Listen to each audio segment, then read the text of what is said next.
Hey guys, what's up? It's Tim Credeur with Ragin Fighting Championships, and I'm here with a longtime friend of mine and a staple in Louisiana MMA, Nakia the Great Brown.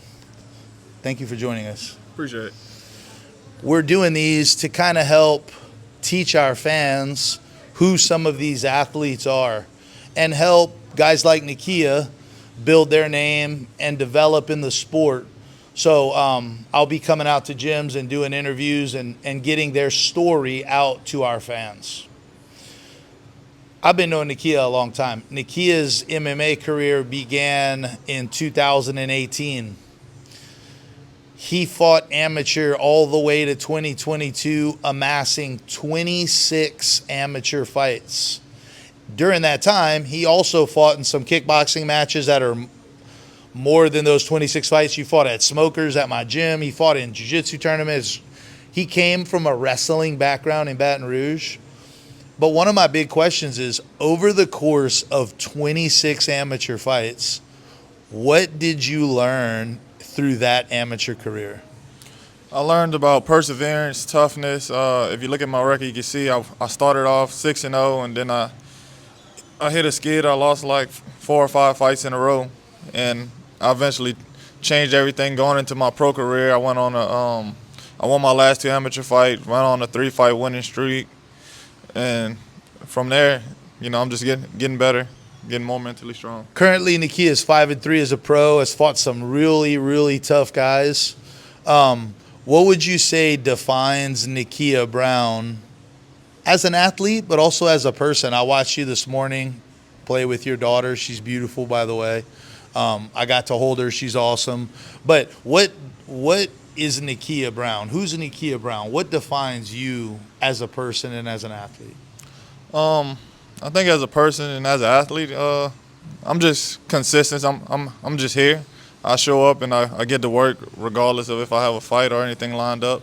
That goes for sports and for family. I'm consistent. I'm always there. You're always gonna see me. I'm gonna be in your face just like in a fight. Yeah, I mean, you have a die-hard attitude. I've seen you in some fights in some terrible situations and some fights where you lost 10-8 the first round, and I thought, I don't know how, and you come back and win. You have a die-hard, never quit attitude. You're a pretty laid-back guy, but you're able to pull it out in some fights, and it's pretty impressive. What do you attribute that to? I'll attribute that mainly to throughout the whole fight, I'm thinking about everything I've been through in life, everybody who I feel like is dependent on me to make it, and everything I know I can do if I make it to that next level. And if me losing the fight puts me to that level, helps me learn, then I'm gonna be there. But I'm also gonna be there the whole fight. I'm not gonna just give it to you. You have to take it. You're gonna have to earn it in the fight. Yeah, that's definitely true. What do you think about Elliot Hebert as a fighter and as an athlete? And what are you looking forward to in terms of this combat? Because, for me as a fighter, I always looked at fights as, yeah, it's a fight, but there's also a lot going on there with me and this athlete. Mm-hmm. What has that been like for you getting ready for Elliot and thinking about Elliot? And how is that whole thing going down with you as a fighter? And I watched Elliot since his first fight, since he first came in. I was already in the game. Elliot is an extremely explosive, crazy knockout power, but he also has his flaws too. He can also taste the mat. That's pretty much all I got to say about that. That's definitely true. That's exciting. You've been trained and coached and been in the room with like UFC royalty, UFC legends. Like, I've watched you work, train, get coached, and work with, incredible guys in the UFC. AJ Fletcher, Dustin Poirier, tons of guys. Throughout the years, I've had a ton of fighters at my gym, and you're always there. What has that been like for you as an athlete, having some of that and some of those guys, fighting out of Louisiana? There's some big shoes to fill, obviously.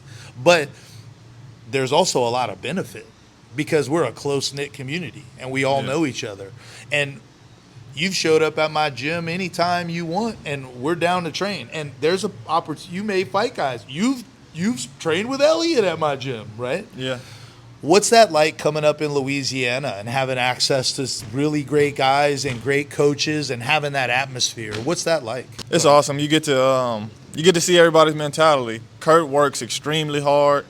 Everybody knows Dustin works extremely hard. AJ, bro, I've been there since AJ was an amateur. AJ goes to a different place with it. He's constantly working. Definitely. He's extremely dedicated, bro. You can look at his physique. AJ's definitely helped shape my mentality. We fought on cars together, so I know it's possible. Yeah, yeah. So it does give you some form of inspiration.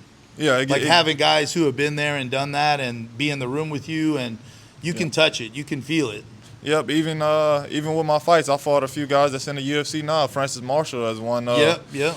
And I give those guys a run for their money, but I know I can do it. I done seen everybody do it, and that's awesome.